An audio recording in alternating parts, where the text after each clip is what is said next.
I've just done my top 10 heavyweight ratings, and guys, there's definitely a few little surprises in there, so stick around to the end of this video as I go through and rate every single heavyweight in the top 10 of the division.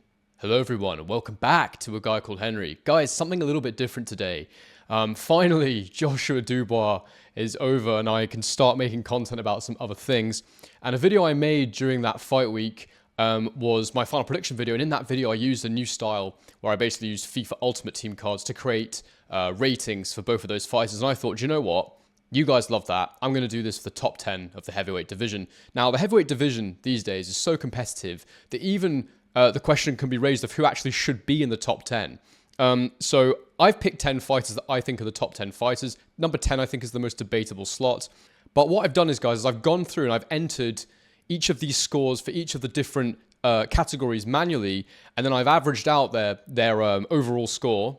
And to be honest with you, I didn't know what I was going to get when I was putting these in. So for me also, this order of the top 10 based on their overall rating is completely, well, not random, but completely unknown to me as I was doing it. So, you know, you might debate this, you might not agree with it. Certainly this is a very, very subjective thing to rate heavyweights, and you know, it's the kind of thing where you're going through it, you might put one score for power for somebody else, and then you realize that you've scored someone lower or higher, and you're like, damn, is that right? I don't know if that's right. So anyway, I've gone through it. I've tried to be as fair and as sort of instinctive with it as possible, where I'm not trying to second guess myself too much. And then if I see one guy's got a higher overall than someone I maybe thought was better, I've left it, because I think that that's the right way to go about this. It challenges my hidden biases and agendas that I try not to have, but we all have them. So anyway, guys, I'm going to get straight into this one. A couple of things before I do. First thing is, for those of you that don't know, I actually co-host a Chelsea Football Club podcast with my good friend George Benson. So if you want to head over to his channel and check that out, that came out today. I'll bang the link in the description as well if you have any interest in that, although I doubt many of you are Chelsea fans. The second thing is, please don't forget to like the video, subscribe to the channel, and I want you to get your top 10 heavyweight rankings in below. If you want to put your ratings too, please go for it. As much detail as you like, you know, put the speed, the footwork, the power, whatever it is you want to put, their overall ranking, whatever you want to do. I'd love to hear your opinions below. So guys, let's get straight into this. So before I begin, the way I've done this is I've broken this down into 7 different categories. So we've got stamina, we've got speed, footwork, power, defense, chin, and IQ. Now, when I did my original Joshua Dubois cards, I didn't have room for stamina, but I figured out how to fit it in, which is good because it's a very important stat. There's so many more things to consider. These cards are just me trying to boil it down into some numbers, a superficial overview, if you will, of these fighters, even though it's boxing so much more nuanced. It's all about styles, it's all about all sorts of different things. So keep in mind, just because someone's rated lower, it doesn't mean I don't think they can't beat someone above them. You know, but this is a general sort of, let's try and rate these guys. So coming in at number 10, guys, we've got Jared Anderson. Recently lost to Martin Bakole, and unfortunately, guys, for the US, and I know many of you watching will be from the US, he's the only heavyweight from the United States in this top 10. And you know, it's something that we've been talking about for a long time. You know, when is the next great US heavyweight going to come along? And guys, get in the comments, because I'd love to know your opinions on why we don't have more good heavyweights from the United States right now. And you know, it's such a shame, because you know, when there's a good heavyweight division in the US, the sport is never more alive. So I, for one, hope that Anderson can come back from that defeat against Bakole. Quickly run you through his ratings. I've given him an 86 for speed. I think Anderson has good fast hands. Oh, sorry, I should start with stamina. I give him an 87 for stamina. And I'll mix that in with the speed. So 86 for speed, 87 for stamina. I think that Anderson's got amazing punch output. He throws a lot of punches. He moves a lot in the ring. And he's got very quick hands. Very, very respectable, very fast hands. 84 for footwork is an interesting one, because I actually think Anderson's got great feet. And I wanted to rank it higher. I could have gone as high as 88 in terms of what I think he can achieve with his feet. The problem for me is he gets a bit lazy with them, and he sits in the pocket for too long at times. So I couldn't really go higher than 84, even though the raw ability is there to do great things with his feet. I feel like that's why he got so battered by Bakole, was because he just didn't move out quick enough. And I saw him, you know, the warning signs were there with Charles Martin, where he got hit clean, sitting in the pocket. So, you know, footwork 84, power 83, possibly higher. It possibly should be higher. A lot of his stoppages have been TKOs rather than KOs. That's not abnormal for a heavyweight or for anyone who's getting stoppages. I think he's got good power. I think if he had more power, you would have seen that against Bakole.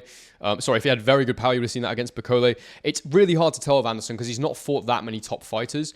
Obviously, hurt Charles Martin, but only won that fight by decision. So Yeah, it's a difficult one. He did knock Martin down in that fight, but he didn't go on to actually get the stoppage. So I've given him an 83. Important thing to caveat all of this, guys, is by saying these will change. It's like, when you play FIFA, when you play any of these sports games, throughout the season, players' stats fluctuate because we're just, going off what we know right now. His lowest stat I've given him is a 75 for defense. And the reason for that is because I think Anderson's defense is very, very poor. I just mentioned that he sits in the pocket for too long. Not only that, but his guard is just extremely leaky. So easy to punch through his guard. Relies a lot on his reflexes, but he just gets very, very relaxed and lethargic when he's in front of his man. So I've given him a 75 for defense because honestly, I think if his defense was anything over 80, there's a good chance he beats Bakole, and his defense was the biggest undoing in that fight.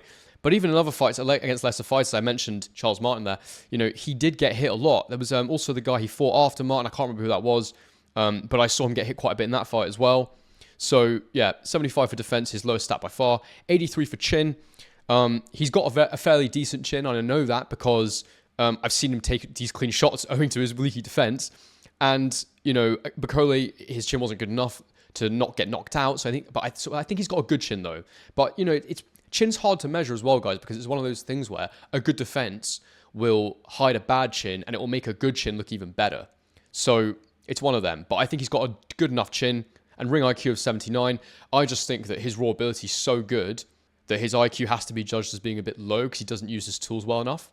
So that's it for Jared Anderson. Moving in to the 9th ranked fighter in this list. Now, there's a few fighters here that came in around the same, but I'm going to go for Filip Hrgović here. Filip Hrgović at number 9.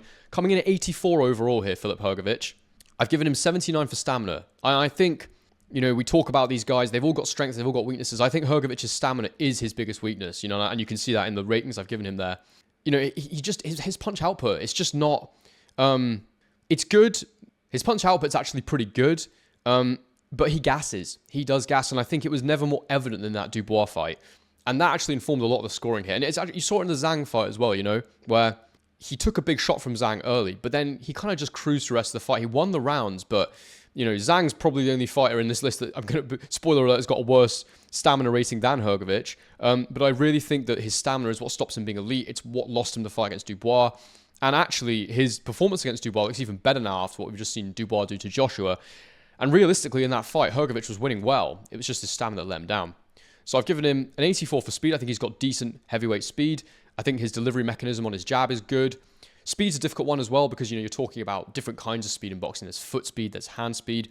But, overall, I think foot speed's probably a bit slow, but hand speed's pretty good for Hrgović, so an 84. Footwork, 83, very respectable footwork, very decent. I think he's good at controlling the range and controlling the distance, but nothing like crazy or exceptional.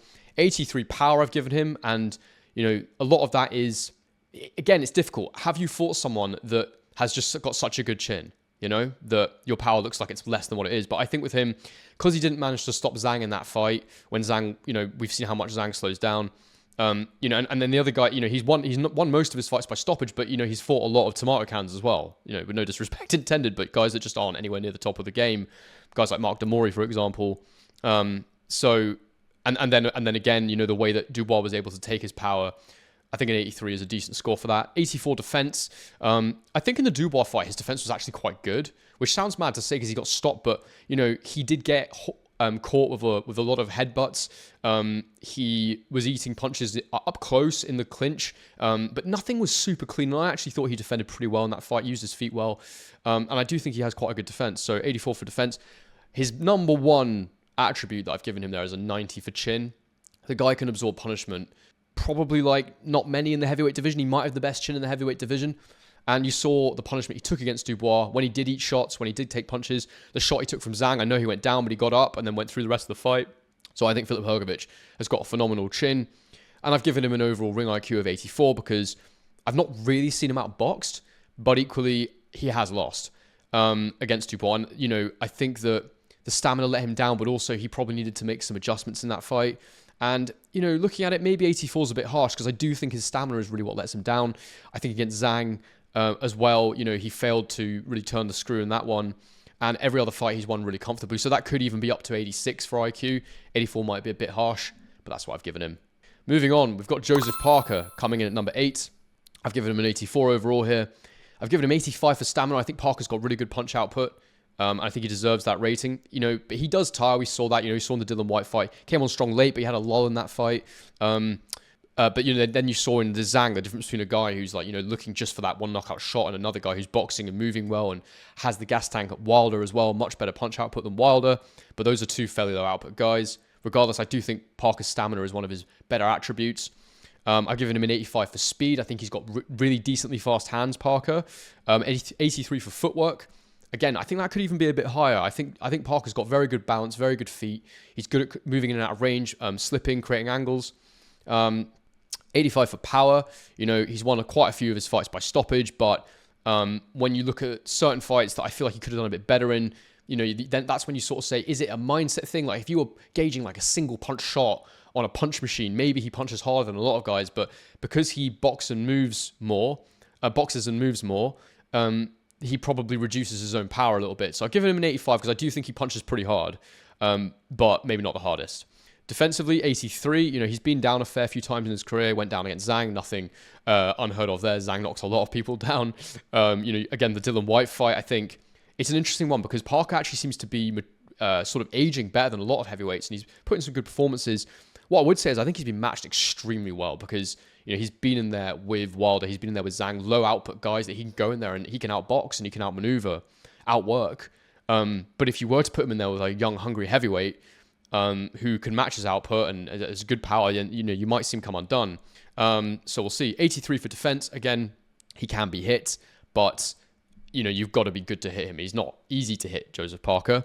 86 for chin. He's got a good chin, and he's been down a number of times in his career now, but recovers well. And I think something that I would have liked to have added in here was recovery time, because there's some guys in here who I've given high scores for chins, and what I'm really saying there is, either they get hit and they don't budge, or they get hit but they get up again and they take it well enough. So chin is a funny one. It's like, recovery time is actually different from chin, because you could have someone whose chin is, granite, like you punch them as hard as you want, they just won't go down. You've got another guy who will go down, but they'll always get back up. So chin's a funny one. An IQ 84, I think Parker is a very smart boxer. That potentially could be a bit higher. I have seen him outbox before though, so that's why I've landed on that score. Next up in the list, and this is, I don't want to call it a fall from grace because, that's not accurate. So this is number 10, 9, 8, 7. So coming at number 7, we've got one Anthony Joshua, who we obviously have just seen lose to Daniel Dubois. He's got an 84 overall in my rankings here, which is actually one down from the original card I gave him just before the Dubois fight. I've given him an 85 for stamina, and I'm going to just try and talk you through my thinking with these scores for Joshua, because I think it's really easy after that performance to score him quite low for things. But I think that he got it very wrong on the night, but we still have to consider his body of work as a whole. And I think you would need to consistently see a low-level performance against guys where we know their level for sure to really be able to gauge him. Like, for example, Dubois, I think he's better than we all realized. I knew he was good, but he is definitely better than I realized. So you can look forward to his score later on, because he's quite high up this list, actually. But I'll go through this anyway. So Joshua, I've given him an 85 for stamina, and I don't think he's got the best, but I don't think he's got the worst stamina either. And, he's one of these guys, a bit like Tyson Fury, where his stamina actually fluctuates quite a bit, because whilst he's probably always as fit on like a cardiovascular level, his weight fluctuates, and obviously you need more stamina to, maintain a larger frame. When you've got more muscle, there's more lactic acid buildup. It's harder to recover when you've been explosive. And, you saw that in fights where he wanted to box and move more, throw more shots and move his legs. You saw it in the Ruiz 2 fight. You saw it against Usyk. He came in quite light in all those fights. So I've given him 85 for stamina. I think he's got good stamina when he gets lighter. I think when he's a bit heavier, he struggles with it. But, there's a certain pace he can box at. If you take him out of that pace, he does look like he starts to gas. But there's not many guys in world boxing that can actually take him out of that pace that he likes. I've given Joshua an 85 for speed, and I gave him that before, I believe, as well. I think that Joshua is still a quick fighter. And again, I think he's got okay foot speed, decent foot speed for a heavyweight. But where he's got really good speed is his, point A to point B punch delivery speed. It is good. And you saw even against Dubois, his timing was off, and that was the issue. But when he did let the right hand go in that round just before he got knocked out, he landed with a lot of speed and power. So I'm giving him an 85 for speed. I've given him an 83 for footwork. I believe I've dropped that down a bit, and his footwork was one of the worst things against Dubois. I still think he's got good feet, good balance, but, I just think he made bad decisions, and he was defensively irresponsible when he was on the move. He didn't move fast enough when he was moving, so it's dropped a little bit because I think his footwork was actually his undoing in the fight, but I still believe Joshua's got good enough feet. 91 for power, I think that stayed exactly the same. I don't think Joshua's power has deteriorated. More how he goes about administering it and his ability to outbox opponents. Again, he's like, Joshua is going to look more powerful sometimes. Like when he decides, I'm this destroyer, because he's still caught between styles to me, I think, at times. When he decides, I'm this destroyer, the power's there. When he decides I'm boxing on the back foot, he reduces his own power. So again, but I'm giving him a 91 because when he punches through the target, we've seen it. He can knock people out. He can knock people to Mars. So I don't know if that's a saying, but I've just made it one. Up next, we got defense. I've given him an 80. I think his defense is not great, to be honest with you, at this point. I think it's good enough, though. I think he can defend. I had to lower it because of that last performance. He got hit a lot against Usyk as well, and some people are saying, has he deteriorated and declined from the punishment he took in those Usyk fights? And recently we've seen him in there with guys who couldn't really test him defensively. So defense has been moved down to an 80. I don't think it's one of his best attributes, but it's still decent defense. It's not awful. But, in this fight against Dubois, deservedly so, it's gone down because his defense was shocking. I'm sure some of you would want me to rate that lower, but I still think he's got a big enough body of work where he had good defense to keep it at a respectable score. Chin is 79 now. I believed AJ to have a decent heavyweight chin. I now think AJ's probably got a slightly below average heavyweight chin, and I know that's harsh to say, and it might be unfair because Dubois hit him with really clean, powerful shots, which is a defensive lapse. Now, I was saying that before, good defense can make a good chin look better. It can mask a bad chin. So maybe his chin's the same, and it's just that he got clocked really cleanly. But that's why I'm scoring AJ's chin for now. I think that he's not the most resilient heavyweight when it comes to punch resistance. I shouldn't say resilient. He's very resilient. He's not the most resistant heavyweight to punishment. And I've given him a ring IQ of 82. Reason being, I thought his game plan execution last fight was really, really poor. And I think he's always struggled to adapt on the fly. So that is why I've scored him there. That's why I've scored him that, sorry. Up next, coming in at number 6 in my rankings, I've got Ajit Kabayel. And honestly, guys, my rating here kind of surprised me. I wasn't thinking Kabayel would necessarily be this high on the list because he's not really beat anyone spectacular yet. But when I watch Kabayel and I'm really honest about what I'm seeing, I think he's really good. And he's not lost yet. He's an undefeated fighter. And I think I think he's a hard man to beat. I think there's a reason not many fighters have wanted to box Kabayel previously. So I'll go through the rankings. He's an 85 overall. I've given him an 87 for stamina. He is a really decent volume puncher. He throws quite a lot of shots, Kabayel. He's got good hand speed, 86. Good, and I think his feet are excellent. I think he moves in and out of range. He throws with volume, and he doesn't seem like the biggest heavyweight, but and you wouldn't say he was super strong. He's not a super powerful one-punch knockout artist, but his feet are really good, and the way he controls the range is really good. And you saw that in the Frank Sanchez fight. The way he was extending the lead arm, teeing him up for shots. He landed that beautiful uppercut on him. The shots to the body against Makhmudov, just brilliant stuff from Kabayel. So I like him a lot when it comes to speed and footwork. His power, I don't think is the best, but I think it doesn't matter because of the volume of punches he's able to throw and land. And I think the power is good enough at the end of that. And you see he stops most of his opponents. So I don't think he's got a single knockout shot in him. Well, that's probably not fair. He does, but it's just not as big as some guys. I think someone who's got a great chin would withstand that, but it is the amount of shots that he throws that I really like about Kabayel. Very solid defense, and a chin of 85. He's only been knocked down once in his career, I believe. It was in quite a recent fight that was an absolute war. And so you might say, Kabayel's chin hasn't really been tested by a top name in the division, a big puncher. I know Frank Sanchez can punch, but, he didn't really manage to hit Kabayel in that fight. So you could say it's more, defensive responsibility, footwork that allows him to stay safe and not get hit clean. But he had a bit of a war in, let me check what fight it was. Yeah, he had a bit of a war against this guy called Agron Smakisi. I don't know who he is. I think that's how you say his name. They had a bit of a war, a bit of a tear-up for a few rounds, and Kabayel got knocked down. And the reason I say his chin is good, despite getting knocked down by a no-name fighter, is that they basically fought in a phone box, and he took some clean shots and withstood them. So I think he's got a pretty good chin, Kabayel. And I've given him a ring IQ of 84 because I need to see him in there with a better opponent before I can really judge how smart he is in the ring. But he executes what he does very well. How adaptable he is, I'm not sure. But I like what he does. I like the way he varies up and down. I think his shots to the body are wicked. I think that he controls the range well. So his IQ could be even higher, but I need to see him in there with tougher opponents to really establish that. But Kabayel coming in there at number 6, I think that's a very, very decent top 10 ranking for him. At number 5, and guys, this is probably the one where I look at it and go, this isn't right, because I don't know if I think Zhang is the 5th best heavyweight in the world, but I made a commitment. I'm just going to put the numbers in. I'm going to see where they come out. So I've got Zhang as the 5th best heavyweight in the world, which, you could say fulfills that statement of styles make fights, because obviously he lost to Joseph Parker, who's also in this list, and he lost to Filip Hrgović. Is Zhang the 5th best heavyweight in the world? I'm really not sure. I think Kabayel would beat Zhang, for example. So the big thing with Zhang, we'll go through these ratings, and you're gonna see the kind of fighter he is and how I see him. So 85 overall. His lowest attribute is his stamina, which is 75. And honestly, guys, if Zhang could get his stamina somehow at the age of 40 over 80, he might be the best heavyweight in the world, because his one-punch power is a joke. It's so effective. He's a southpaw. He's a nightmare, and he's always trying to walk you onto that southpaw backhand. But we'll go through it. Speed, again, difficult one here, because I don't think he's got very quick feet, but the speed at which he delivers that backhand is just like electric. It's so fast. It's like a lightning bolt. So 85 for speed because of the speed of that backhand.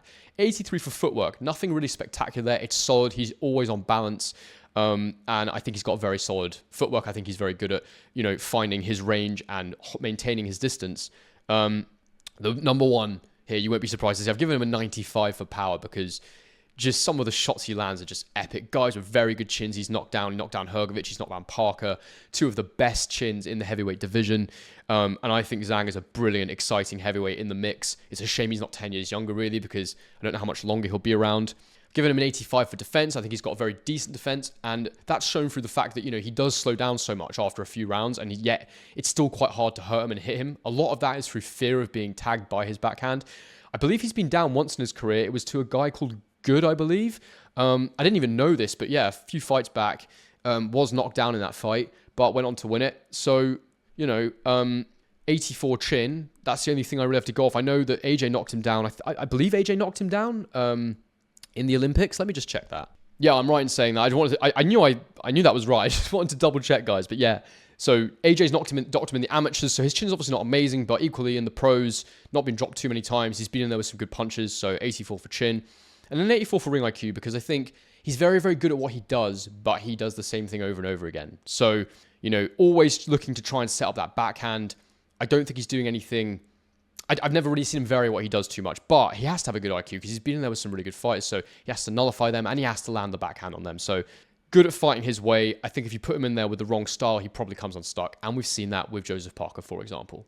Coming in at number 4, we've got one Martin Bakole. And, guys, again, he's not fought at the highest level. He's had that big win over Jared Anderson. He's obviously lost before to Michael Hunter. And, he's beaten a couple of good contenders, though. He beat Takam very well. And it was really the manner of his win against Jared Anderson that made him look so good. We've heard the sparring stories for years. But Bakole, for me, has come in at an 86.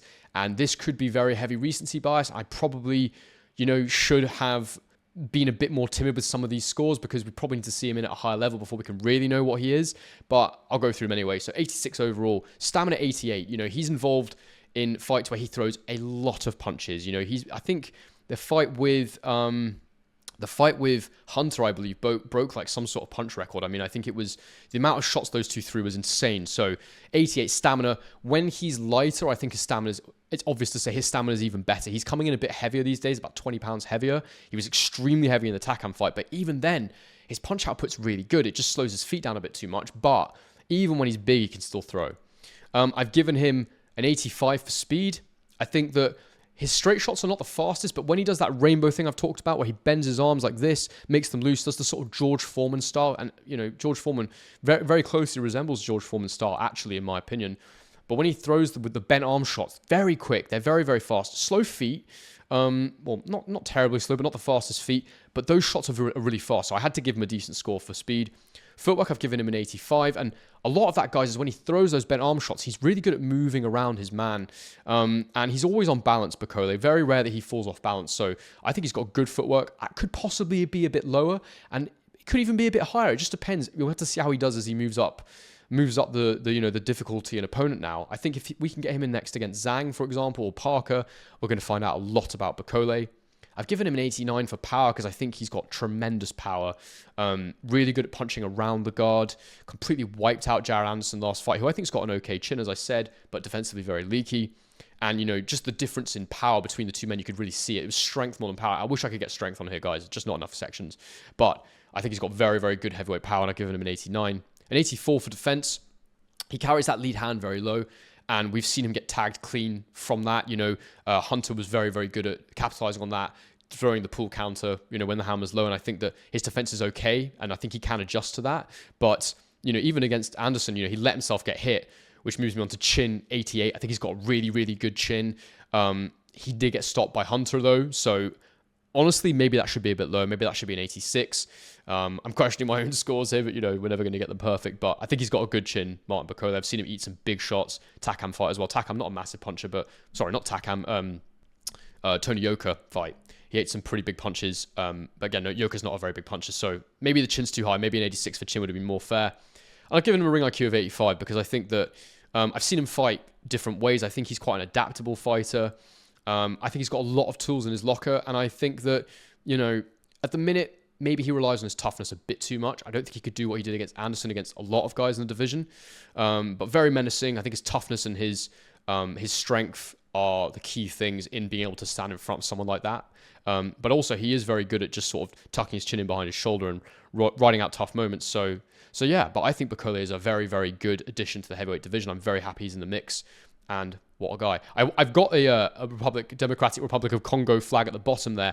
I really wanted to put a Scottish saltire. I grew up in Scotland, for those of you that don't know. I think we've kind of claimed him as our own in Scotland.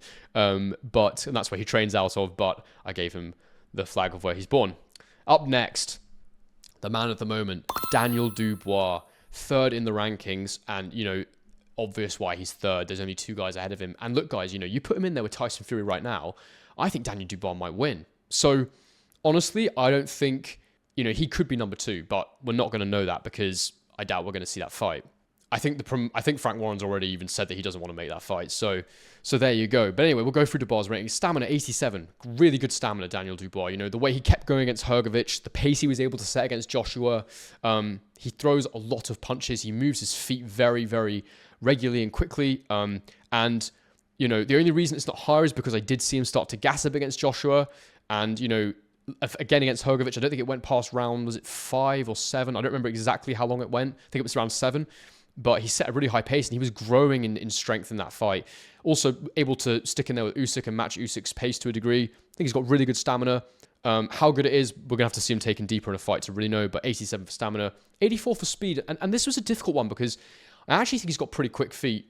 And I think he's got pretty quick hands too. So maybe that should be higher. But I get the impression that his punch speed isn't really, you know, it's not like that kind of fast twitch speed. It's a very clubbing, very sort of thudding punch that he throws. I think it's relatively quick, but if I put it next to Joshua, for example, who I gave, I think, an 85 to, I think he's a bit slower, hand speed-wise. Foot speed-wise, probably better. Maybe his speed should be a bit higher, but I've given him an 84. For footwork, I've given him an 89. I think he's got great feet, and I think it's just a question of making sure that he continues to be consistent with moving them, but it was the footwork that completely undid Joshua. And when he had success against Hrgovic, we saw those bouncy feet. So really great feet. Needs to be more consistent with them. Maybe that should be a bit lower potentially, but giving him an 89. Power 92, and again, you know, this could be higher, this could be a bit lower maybe, but I think he punches really damn hard, and even on his jab, it gets talked about a lot. Really hard jab. Defensive 86. I think that Daniel Dubois' defense, it was, I had it very low before. I think I had it in the 70s before even. I've bolstered it up a lot because I think he made some really good adjustments to that Joshua fight, and I saw him catching Joshua's jabs with his backhand.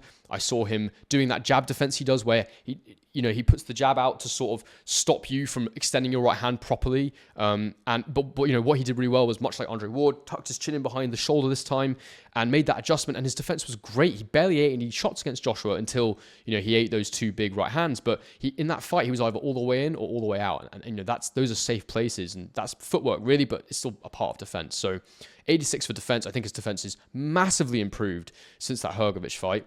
And it's just small tweaks to make him go up that much. That's what's exciting about it, you know, and I thought he was great. Chin, I've given him a 90. I think Dubois got a great chin. Ate those massive shots against Joshua. Could Joshua have eaten the same shots back? Probably not. Well, we saw he couldn't. Ate those massive shots in round 5. And I think that You know, we also saw against Hrgovic, he ate so many right hands. When he has gone down in his career, it's been because he's decided, I don't want to take any more. I don't want to take any more of this. When he took the knee for the broken eye socket, fair play. And when he stopped against Usyk, he took a clean shot to the chin, but he definitely wasn't concussively hurt. I think he's got a bloody good chin, and I think now he's added that mental fortitude, even better. And a ring IQ of 86, which he deserves, and maybe deserves more, because the display against Joshua was so good. The game plan was executed perfectly. What more do you want from someone? And, he just boxed the perfect fight. So what can you say? If he'd been in there with a more adaptable fighter, then maybe you'd test his IQ a little bit more. Can he change on the fly? But what he was able to do in that fight, seriously impressive. Number 2, we've got Mr. Tyson Fury. And he's coming at 88 overall. And, again, this is one of the first ones I did, so potentially a little bit harsh on some categories. But we'll go through it. So I've given him an 86 for stamina. I've put him as a switch hitter. I think he's predominantly an orthodox these days, but he can switch for sure. We've seen him fight in southpaw. 86 for stamina. Again, it depends which Fury gets in the ring. If we saw the Tyson Fury that fought Vladimir Klitschko, I'd give him like a 95 for stamina because so fit. It's so twitchy, so fast. But, based on recent performances, based on, even thinking about the Ngannou fight, when he hasn't trained properly, his stamina isn't great. But it's still elite for a heavyweight, I would say. So, when he's actually on it, I'd probably give him an 88, an 89. At the minute, I give him an 86. He's got to be fitter for this Usyk rematch if he can be. I'm not sure if at this stage in his career it's actually possible, but I've given him an 86 for stamina. I don't think he's got a crazy punch output anymore, but the way he's able to move and carry that weight, you've got to have good stamina. So 86 for stamina. Speed, I've given him 86. And I think that Fury is a bit slower than he used to be. I think that, when he's lighter, that fast twitch, that little quick double jab that he likes to do, the flick sort of jab, very quick. But I think his delivery mechanism on the backhand has always been quite slow, which is why I think that he hasn't got as many stoppages with it as he might have done otherwise. So I think his feet are very, very fast, but slower than they used to be. I'm quite comfortable giving him that 86 rating for speed. Footwork, I've given him a 91. I think he's got some of the best feet in the heavyweight division, and the way he's able to move for his size is a joke. I don't think his footwork has declined. I just think that he's a bit heavier, or quite a bit heavier than he used to be. So obviously your feet slow down a little bit with that. But he's got very, very good footwork, Tyson Fury, and it's kind of the main thing that allows him to be who he is. I've given him an 88 for power. I think he punches pretty hard. As I say, I think it's the speed of the punch that isn't quite there. The delivery mechanism from A to B, how quickly it gets to its point of delivery, that lets him down in terms of really like hurting guys. But I think that he's got really good power when he does land. We've seen him knock guys out. I've heard guys from sparring talking about, Dave Allen saying that Fury's one of the hardest punchers he's been in there with, if not the hardest, I think he said. We've seen him stop, good fighters, including Deontay Wilder, Dylan White, when he hit him with that clean uppercut. And, it could be too high, this rating. I'm not exactly sure. I would like to see him in there with more challenges, which sounds crazy to say, but, I think that I'd like to see Fury in there with another guy, because it's just really hard to gauge. Even against Usyk, it's hard to gauge how good Fury's power actually is. And I definitely think he punches hard. He's got enough power to stop someone, but it's a difficult one. His power. Let me know what you guys think in the comments below, because it's one I just find hard to nail down with Fury. Defensively, 86. I think that Fury's got good defense, but there's some people who would have you believe he's some kind of heavyweight Mayweather, and it's simply not the case. He gets hit clean fairly regularly. You saw against Usyk. We saw it way back in the day when he was knocked down against Steve Cunningham. And, I think that he's got good defense. Like I say, he defends with his legs a lot. Just being so big and rangy really helps with that. But again, good defense, not the best. Does get hit. Saw him get hit against Deontay Wilder, who's quite an unsophisticated fighter, but good at setting up the right hand. And we saw him get hit a lot against Usyk. So I think his defense is okay, but I don't think it's incredible. I think it's a very good heavyweight defense, but not elite. So he's got an 86. He's got a 90 for chin. And again, difficult one because, Fury does go down. He's been knocked down a lot of times now, but he gets back up. So this is the key with Fury. I give him a 90 for chin because the powers of recovery that he has are unbelievable. Does take big shots to the chin. I've seen him take shots and not go down, but he also does go down. So I think he deserves that rating. If I could split it, I'd say he's got like an 85 chin and like a 95 recovery, something like that. And finally, a ring IQ of 91 because I think I've seen him fight so many different ways, Fury. He's so adaptable. I think he's absolutely brilliant. And moving finally into our number 1 heavyweight in this top 10 rankings list, I've got Oleksander Usyk, and I don't care what you say, he deserves every bit of that 94 rating. I think he is absolutely incredible. The undisputed unified heavyweight champion of the world, hasn't got his IBF belt anymore, but he didn't lose it in the ring. And we'll just go through these. So 95, he's obviously a southpaw, 95 stamina. Is there a fighter with better a better gas tank in the heavyweight division than Oleksander Usyk. The speed he's able to set is ridiculous. And, the fact he's a smaller heavyweight completely made up for by the fact he's so fit and so good. So, 95 stamina, 89 speed. I don't actually think Usyk's that fast. I know that's a strange thing to say, but I think he's got very good speed. Obviously he's 89, so I'm not saying he's not very fast. I'm saying that I don't know if he's actually as fast as we think. Like, I think Muhammad Ali, for example, had much faster hands than Usyk. I think that there's probably other fighters who maybe from point A to point B, just a single shot, throw it faster than Usyk does, but it's the fact that he's able to throw so many punches in combination, have amazing balance, I think, that gives Usyk the sort of X factor. I've given him 99 for footwork, which you might argue it should be maybe 97 or 98. But honestly, guys, have you ever seen a heavyweight with better feet? Muhammad Ali is probably the next guy I can think of with feet that are as good as his. Just unbelievable feet, just incredible footwork. Incredible guys. Like, just, I can't describe how good I think it is. The angles he's able to create, how often they're moving, the way he just controls the range. It's so hard to follow his tempo, and it's everything about him is his footwork. He's just brilliant. I've given him an 83 for power, and it's his lowest score because, he isn't naturally a heavyweight. He's a cruiserweight that's grown into heavyweight. And, you'd say he's probably a fair size for a heavyweight now, but definitely, his single punch power is not the biggest thing about him. I don't think we've seen any single punch knockouts from Usyk at heavyweight. It's been a war of attrition. He's broken guys down over time, and then he's gassed them so much, worn them down so much that a single shot takes them out in the end, but they have to be broken to that point. I think the Tony Bellew, not a heavyweight, but the Tony Bellew knockout, I think, is a good example of that. Was that a heavyweight? I think it was a catchweight, but, Bellew was knackered. A single shot looked brutal, but it was really just, Bellew had nothing left to give. So 83 for power, because he definitely can crack, but it is his lowest thing. 95 for defense. Brilliant defense. Never knocked down. Barely seen him hurt in the ring. However he wants to go about doing that defense, whether it's a high guard, whether it's using his feet, moving his head. He's got all elements of defense down, and brilliant defense. So good. And, if his defense wasn't good, he'd struggle to hang with these big guys. So, it's good. Give him a 95 for chin, guys. And the thing here is, maybe his chin, if he just took a shot, wouldn't be, in the 90s. But he's never been knocked down, ever, in his entire career. And maybe he was in the amateurs, I don't know. But certainly as a pro, he's never been knocked down. I've never really even seen him wobbled with a shot to the chin. And a lot of that is that his feet are so good, he never really gets hit clean. It's very hard to hit him clean. I will say that Joshua landed a few decent right hands against him, and he just sort of bounced out of range and kept going. And, I think his chin's really, really good. So I give him a 95 because we don't really know, but I can assume that it's elite. I think because he's gone in there with these heavyweights and, he's made everything fine. Maybe that should be a 90 or something, but I don't mind. And finally, a ring IQ of 96, which I think he thoroughly deserves. The most intelligent heavyweight in the division. Everything he does is about boxing brilliance, and I just think he's absolutely amazing. Guys, this is over 40 minutes, this video, which I apologize for. It's run long. I didn't think it was going to take me this long to run through my heavyweight top 10, but hopefully you've enjoyed this. You've enjoyed me going through these ratings, break it down. Guys, I'd love you to get your ratings in the comments section below. Which of these, which ones do you think I've got wrong, firstly? What does your top 10 look like? And which of these guys would you like to see fight each other? Because I think what you'll notice here is, in the middle, there's a condensed section where all the fighters have quite similar scores, and really to divide them, we need them to fight each other. So, I would like to move Zhang down a few places. I think I've got that one a bit wrong. But yeah, I think other than that, I'm very happy with what I've come up with here. I think there's an argument that Michael Hunter should be the 10th best heavyweight, but that's an argument for another day. But anyway, guys, if you stuck around to the end of this one, thank you very much for hanging in there.